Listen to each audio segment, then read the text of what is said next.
కోఠిత సుత్తం ఆధారంగా వస్తుకరణ నిల్పుదలపై ఇది ఒక సంక్షిప్త విశ్లేషణ.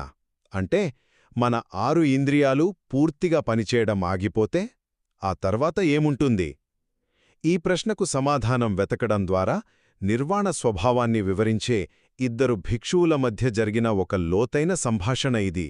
సరే, మనం నేర్చుకోవాల్సిన మొదటి విషయం, మన సాధారణ తర్కం ఇక్కడ పనికిరాదు. మహాకోఠితుడు అనే భిక్షువు సారిపుత్తుడిని కొన్ని తార్కిక ప్రశ్నలడుగుతాడు. ఇంద్రియాలు ఆగిపోయాక ఏదైనా ఉంటుందా?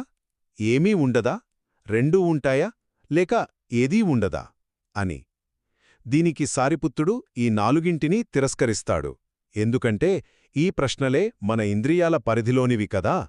ఇక రెండవది, అసలు ఈ వస్తుకరణ అంటే ఏమిటి?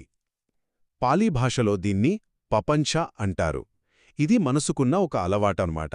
ఈ అలవాటు వల్లే మనస్సు ఆలోచనలను పెంచుతుంది, అనుభవాలను నేను, ఇతరులు అని వర్గీకరిస్తుంది. ప్రతిదానికి ఒక పేరు పెట్టి ఒక చట్రంలో బిగించేస్తుంది.